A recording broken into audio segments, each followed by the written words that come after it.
Good morning, everyone. Morning. My name is Kelly Willis. I'm very happy to be here helping PQMD kick off this day with a great panel. This panel is entitled Environment.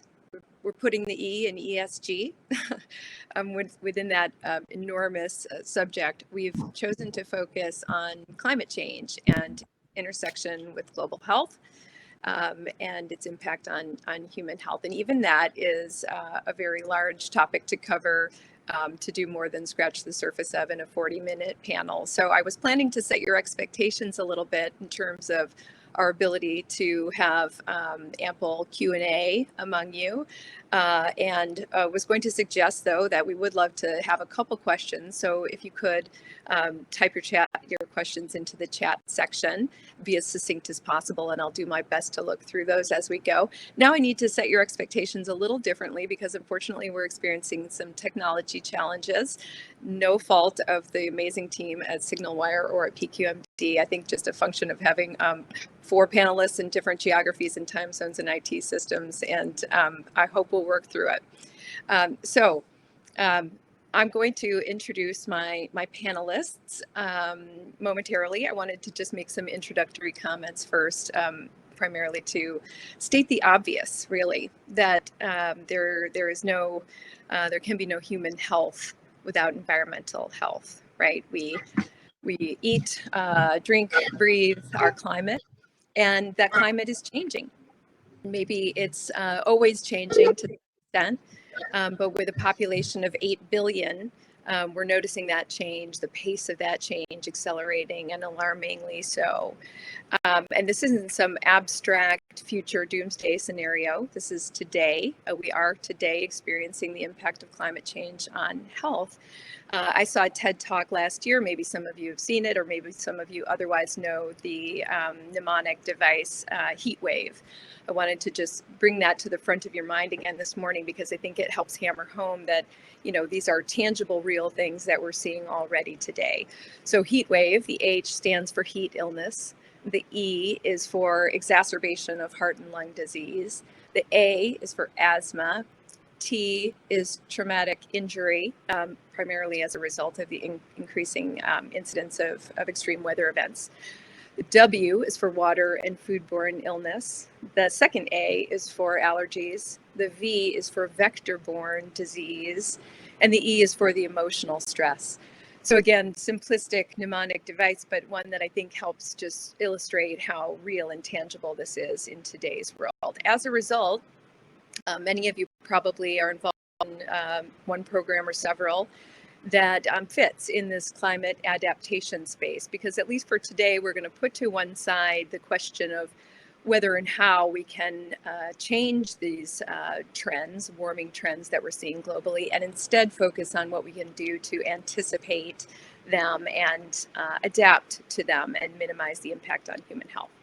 So at Malaria No More, we are particularly focused on these issues right now because mosquito-borne disease is one of those areas where we are likely to see the impact of a changing world and feel it most and soonest. So last year we launched a really exciting initiative called Forecasting Healthy Futures.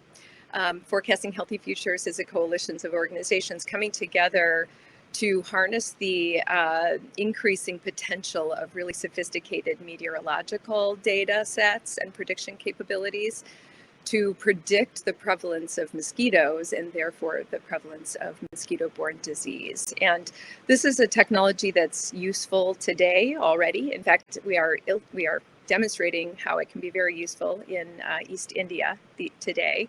But it's going to be increasingly critical as we see some of these mosquito populations migrating, the prevalence of mosquito-borne disease changing, and so that will become increasingly critical capacity that we take advantage of. So that's just an example. If you'd like to know more about Forecasting Healthy Futures, please do reach out. Similarly, we would love to know more about those climate adaptation strategies that you may be involved in global health programs of your own. So in addition to this conference and any discussion breakout room we have to discuss them, please, we can use PQMD's community of practice as a resource to continue those discussions as well. stay tuned after this session because you're going to learn a little bit more about the community of practice. If you're not already taking advantage of that resource, I really encourage you to do so. So now we only have 35 minutes or 30 minutes to discuss the enormous intersection of climate change and global health. So I'm going to introduce my panelist, and hopefully the other panelists will soon be joining as well. With a topic this large and a short conversation, I think the best we could do, and I think this panel was structured perfectly, and hopefully we will be able to accomplish this, but we're going to come at it from three very, very different perspectives, from experts who are really diverse in their disciplines and perspective. And I think what will happen is we'll be able to sort of triangulate this issue and understand its borders and be able to, navigate these discussions into the coming months and years. So from an academic and medicine perspective, and I don't see him here yet, but I hope he will be able to join, Professor Paul Auerbach. And you may know Paul as sort of Dr. Wilderness medicine. He more or less created that discipline and has been dominating it for decades. Paul is currently Professor Emeritus at Emergency Medicine at Stanford University. And then again, really hoping we'll be able to hear from Dr. Mesfin Loha, who is World Vision's country lead in South Sudan. If he's not able to join us today, I can at least fill you in on some of the conversations I had with him leading up to this panel, because he is really coming at it from an NGO, real-time, real people impact today in a somewhat vulnerable population, certainly. And then finally, we will hear from the corporate perspective from Kris Morico.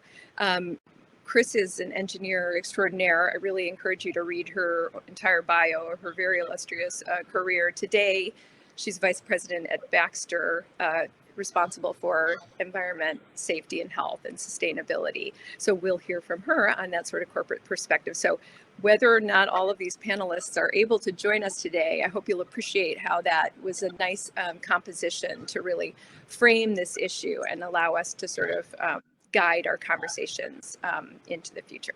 So not seeing Paul, or let me just check if maybe Paul is on audio and not video. Paul, are you with us?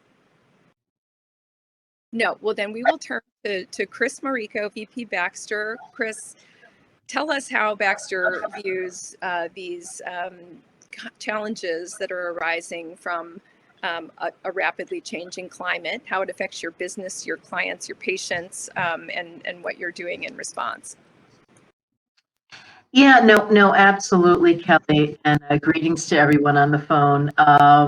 But yeah, I am right now on my first business visit, being vaccinated, and it's a privilege to be here in Puerto Rico, where we have 3 of our sites here. So, and I maybe begin the conversation with just the beautiful nature and resources that exist here in Puerto Rico, from water and other things. And of course, it's also susceptible to hurricanes, right? So you have the climate issues with hurricanes and so forth. So it's just interesting being here, being on this panel at this time.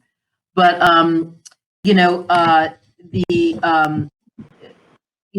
climate issues, water issues, energy reduction, these have been around for a while. I mean, I've been working in corporate America for my entire career, basically over a span of 35 years. And, I remember, embarking on sustainability goals like this back in the 90s for first generation of goals. And it's been interesting in my professional journey, just seeing how that's evolved over time. And here I am at Baxter. How is this next, what are the future generations of goals? How are we looking at it? And it depends also on what a company does. So in where I was before, it was heavy manufacturing, with jet engines and trains and so forth, which is a lot different than obviously what Baxter does. So what companies choose to focus on really depends upon the materiality of what the operation does and how it intersects with the environment. So here at Baxter, for example, we focus on, and we've been a leader for years, well before I came, on climate change, greenhouse gas emissions, water, waste, and all the kind of classic areas one looks at, with the E part of the environment, social, and governance goals. I'm focusing on the E part. But these are evolving. When I first started, again, in the space with these kind of goals, the time frames for establishing them were, maybe 5 years, maybe 3 years, and they've grown to be more significant time horizons over time because they've allowed for more bolder goals to evolve and for a lot of activity to happen over longer periods of time.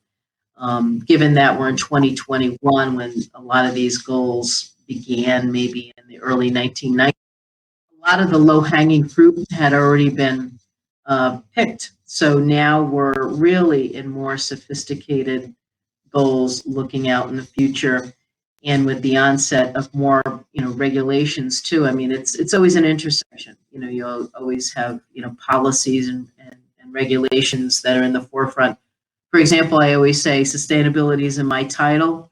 You wouldn't have seen that when I began 30 years ago, but it is now, and it's in the public purview. So, so that in a nutshell is kind of like, I think, Kelly, more of a kind of a history, in terms of how this has evolved, and kind of, some of the things that we're focusing, in Baxter, and we're right now in throes of really looking forward to what our future next generational goals will be. Thanks, Kris. I really like what you said. I mean, that I hear that with optimism, right? That that corporate focus has evolved from the very near term. What do we have to do right now? And sort of harm reduction focus. And as you said, some of those low hanging fruit are gone, have been picked, but that's a good thing. That means we're doing what we can today in the moment. And that evolution toward a longer term focus and bigger, bolder goals makes me, optimistic.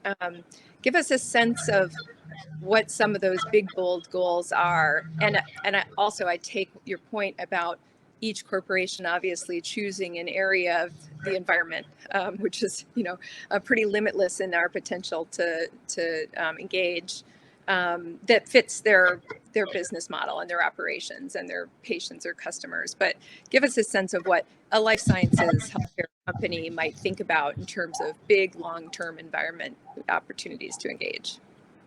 Yeah, it's very interesting also in terms of the public knowledge, and how the public has been involved in these issues over time. We have folks that are graduating from various programs from universities all over the world, and they're being, very selective about what company they might engage with based on their ESG platform, which, I think is fascinating. In the day, I was part-time lecturer at the Yale School of Environment for years, and interesting discussions with the students at that time about just on the subject about how selective they were going to be looking at companies based on what they were doing, and how companies are really looking at bolder goals, whether it's in life sciences or others. And there's some common themes across all I think industrial sectors, and how they might be looking at a particular target, like looking at how they might use water, how they might, to save on energies, reduce greenhouse gas emissions, reduce waste.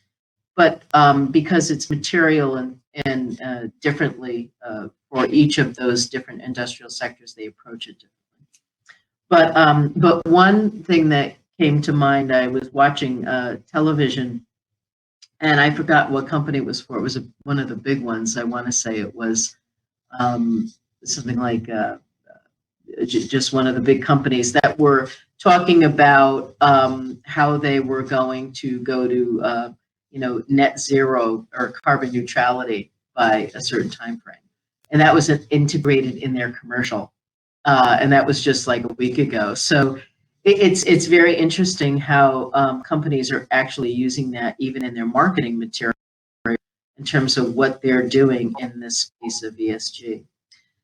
But clearly, when you look broadly, and I think every company like ourselves, our industry sector, and other industry sectors, we're looking at kind of big, big concerns, big future concerns from a sustainability perspective. One is, of course, water, access to water, protection of water, right? Water sources. Another big one, obviously, is greenhouse gas emissions, climate change, and the impacts associated with that. And all it's come into a lot of the public purview of recent years. It's always been, identified and tracked and looked for reduction in industry, for as far back I can remember, back to those, early 90s when we started on these goals. But from plastics, there's a lot of attention right now with plastics, specifically, and other types of waste streams. So, it's gotten more speciated, I think, in terms of what waste streams you might want to focus on based on what your operation is. I came from other industries before Baxter again, and we made, it was more industrial. So metals were recycled heavily. So that was a big waste stream for us. And, how do you recycle waste streams and so forth. So, I think that's the boldness of the goal, to do something more longer term, like a lot of companies are doing, more time to have a more significant impact, maybe have some milestones along that longer time horizon. And again, I think it's really focusing on what is material to you. It's something that will resonate too when you do it in that way, because you've got the employees of the company, things that will resonate with them, having opportunities for them to identify potential areas where we could reduce in certain ways, and you've got the shareholders, and you've got the broader public and the customers of companies, and how they're perceiving a product that's been manufactured, and then they look at the company that manufactured the product and seeing, oh, they are taking a lot of efforts to mitigate, whether it's energy, water, or waste, or other areas as well. And we're going to see, I think, other areas evolve in the E of the E, S, and G in the future that aren't even on the table. And that's, I think, just the nature of what I've experienced. But with all of the technology that we have in hand now, it's going to be transformative, I think. Yeah, that's exciting. I was thinking back when I spoke with Professor Auerbach, and he gave me sort of a litany of different academic disciplines that are looking at the environment, climate change, how it impacts human health, and telling me all of this stuff as if out of a textbook, how we're sort of viewing the problem, and sort of the division of thought leadership and research. And then I spoke to Dr. Loha in South Sudan. Actually, I think he was in Nairobi when we spoke. And it was almost as if he had just been reading that textbook, but wanted to illustrate the on-the-ground realities. I mean, he was telling me what he's seeing in South Sudan, and it just one by one mirrored the things that Paul had spoken about. So the flooding that was introducing foodborne illness, famine, food insecurity, the changing, rainfall, and again, flooding, standing water that was leading to like huge increases in malaria burden in his communities. Also talked a lot about just, the emotional stress, certainly. But I'm thinking, like, just to bring that back to what you were saying, as these like on the ground realities become more in the public awareness, we're seeing, the like you said, it's in the public domain now, this engagement and commitment to environmental sustainability, which, as you've just illustrated, is in turn affecting how companies run business. I mean, you mentioned from a marketing perspective, touting that, but that's because all of this advocacy that's driven by a general and increasingly aware public, right? So they're advocating as customers, but also as workforce, right? Like in selecting where they want to spend their careers. And they're just really increasing these expectations of the whole corporate sector, which again, is just gratifying to see that that acceleration. As you've mentioned, it's nothing new, but it seems to be picking up speed. Part of that is the urgency. Part of that is the technology that you just mentioned that's allowing us to do more faster. So that's really exciting. You may see this question in the chat section as well, but let me just choose that I just saw for you specifically. Is there anything about the pharma is there anything that the pharma industry can learn about ESG/reporting from the other industries that you've worked in? So again, you do have a really diverse background in multiple sectors of industry. So I think your perspective would be helpful, and kind of zeroing in on that reporting bit, on the like, how do we capture everything we're doing as a company in a way that's palatable and resonates with the general public? Exactly. Well, an interesting fact before I took this particular role at Baxter was in a previous role working on our corporate sustainability report. I always used to use Baxter as like the to benchmark for transparency in the corporate sustainability report. So yeah, I mean, it's wonderful working with a company that just predicates it so much on just its transparency of reporting and so forth. But what I believe we're going to see in the future as a whole is ESG reporting is going to become more and more and more scrutinized, like we see in the financial reporting obligations. And I think that's a great. It's that any measures are being validated, and there are going to be, I think, some common methods and structure that already exists as guidance, for example, with science-based targets for greenhouse gas emissions, for example, and how you validate greenhouse gas emissions. I see that more maybe ubiquitous in the other areas as well, in terms of standards of reporting and their guidance now. If I had a foreshadow, 20, 25 years from now, will we see more rigor? I absolutely would think so.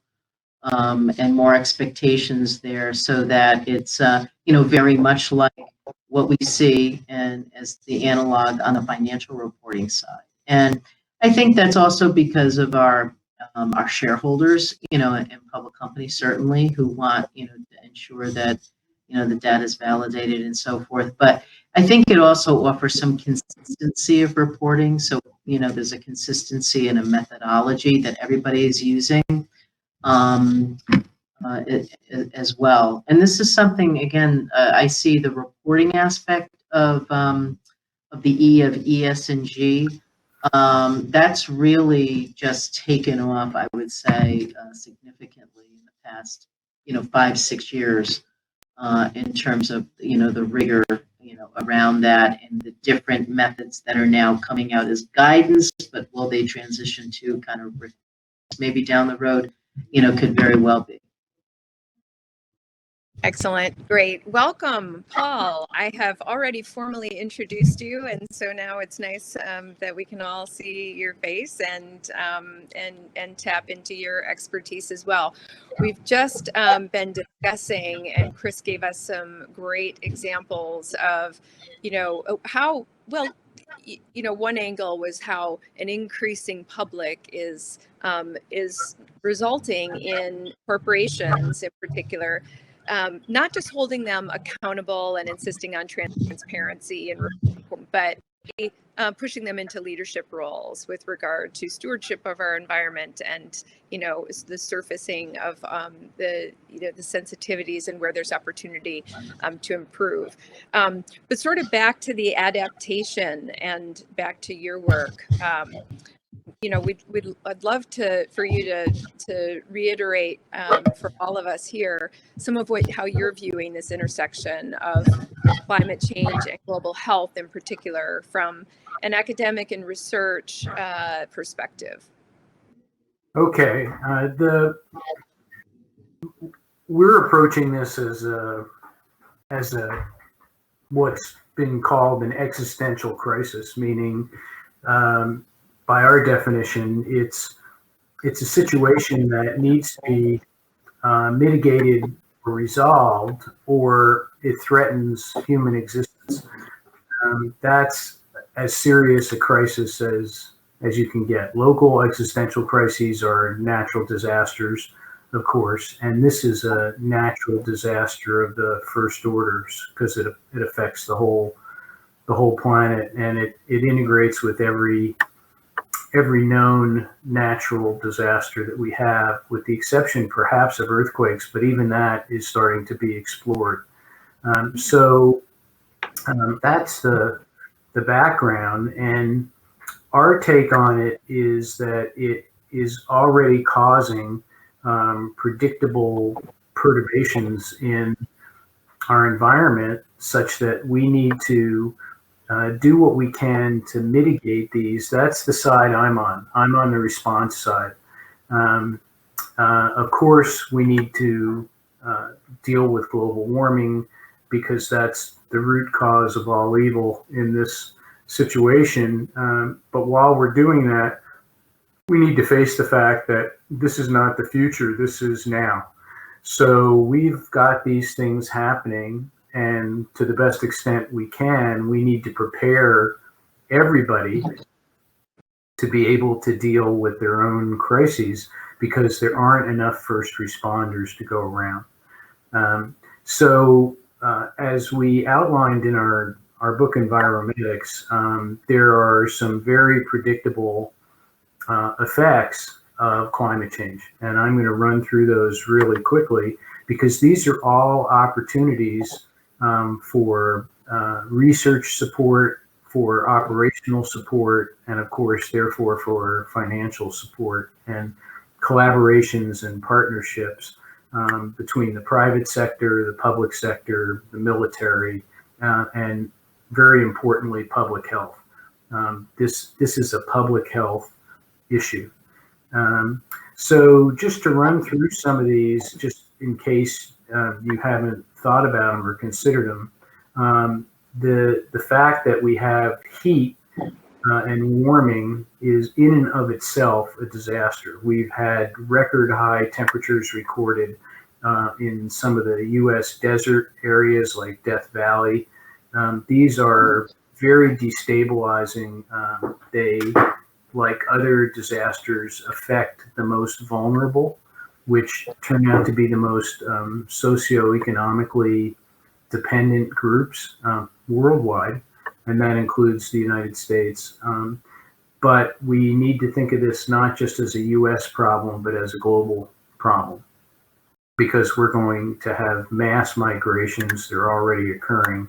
We're talking about millions, tens of millions of people a year to escape these situations, and that's going to amount over a decade to hundreds of millions of people who are on the move. So heat is a big one, and heat leads us right into drought. Drought takes us to water security, and therefore water insecurity, food, malnutrition, shelter. And the most important thing about shelter is that as our shelters are destroyed, they need to be rebuilt in a safe fashion. So if we put houses into flood zones that are predictable, they're going to get washed away. The wildland urban interface relates to fires. Storms are somewhat unpredictable now. We know we're going to have more. We just don't know precisely when. Some estimates are that we'll see up to 25 million people a year migrating because of storms. Sea level rise will lead to floods. It already is. Vector migration, mosquitoes moving up north, and that leads to infectious diseases, dengue, malaria, Zika, etc. The wildfire problem is well known in the Western United States. Air quality has diminished worldwide because of these fires, and it can't improve fast enough. So we have to solve for this problem. This is causing a lot of adverse health effects, deaths, particularly in the pediatric population and in people with chronic lung diseases. Every medical specialty is affected.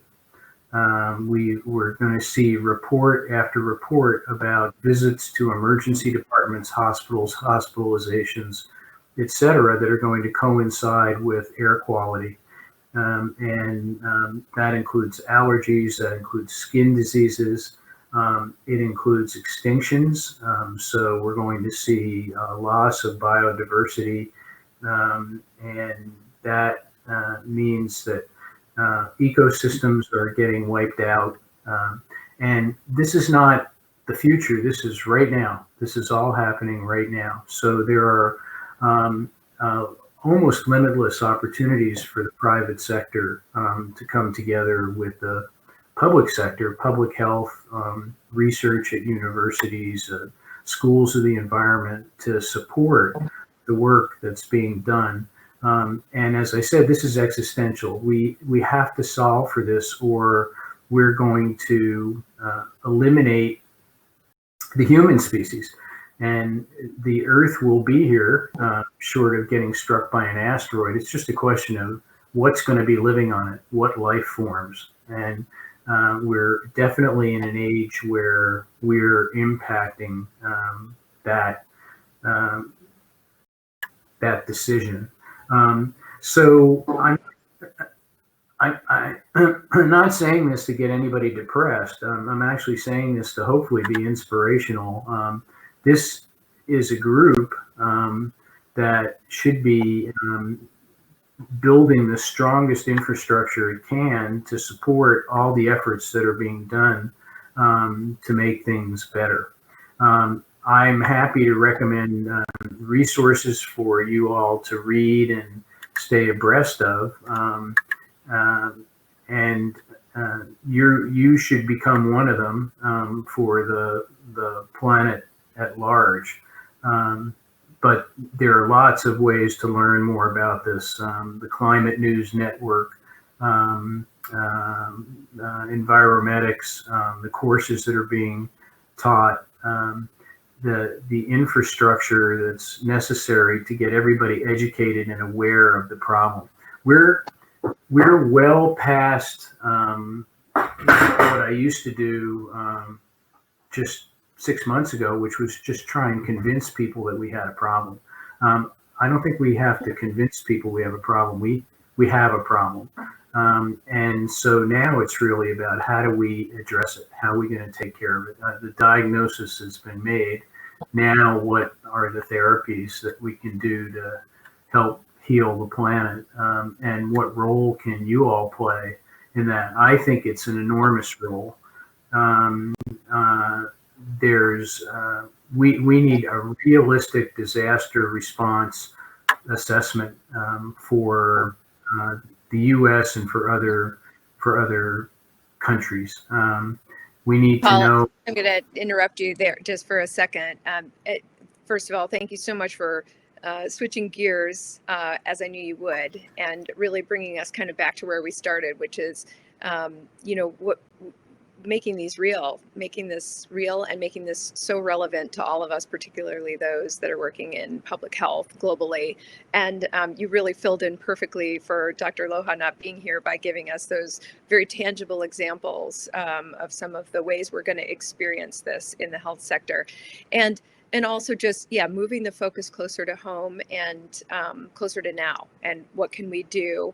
And thank you for also acknowledging that there's this growing acceptance among the public. That's come up a couple times in our conversation, and I think that's, I greet that with a lot of optimism that we're going to continue to see adaptation strategies emerging, in real time. So that's exciting. I also wanted to encourage you, Paul, some of those specific resources and directions, suggestions for all of our listeners today to get involved in real initiatives and places where they can be helpful. Let's use PQMD's community of practice for that purpose. If you're not already on it, let's help. So I'm just directing all of you to the community of practice so that you can really take advantage of the wealth of expertise that I know we won't get to in the next 2 minutes of our panel that we have. So just before we close, I want to just circle back a couple, and I see that that the login information for the community of practice has just been posted in the chat section as well. Again, Paul, wanted to thank you for making it real and urgent and tangible, and wonder, since Dr. Loha's not here, what he would have chimed in here is what is just following up on what you said about the global interconnectivity of this problem, that this isn't something that a single industry, a single sector, or a single geography can handle on their own, nor should. So I just wanted to turn it back to Kris for one question on that sort of the global nature of Baxter's initiatives, and indeed probably a lot of corporate leaders in this space.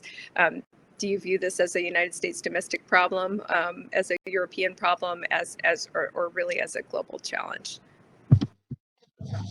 Yeah, no, really good question, Kelly. And really, since the onset of when I've worked for, these big corporations, it's always been in a global context. It might be reported out by region, but it's always been global. If it was a global I've worked for global companies. So, at Baxter's no different. We're a global company. So, looking at these various metrics and goals that we've had for years and years and years always has been done on a global context, although it might be speciated out in the reporting aspect of it by region. Yeah.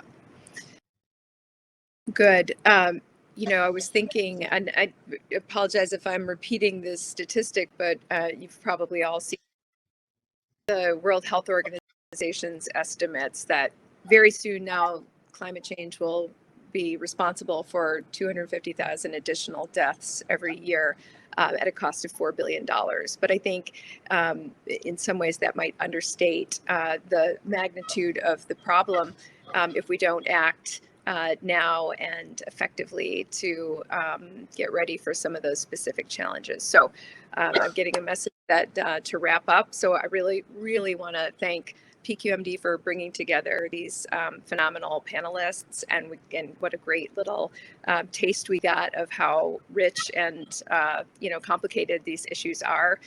Kris, Morico, thank you so much for being with us today, and Paul, I'm so glad you were able to join and give us that perspective as well. As I said, stay tuned for some more information on the community of practice from PQMD. It's really PQMD's raison d'etre is to bring diverse stakeholders together to collaborate across different disciplines and issues and find areas of overlap and mutual fit. So that's a great forum for doing that. Enjoy the rest of your day. I'm going to stick around for the breakout session, so hope to see some of you later. Thank you to everyone. Thanks.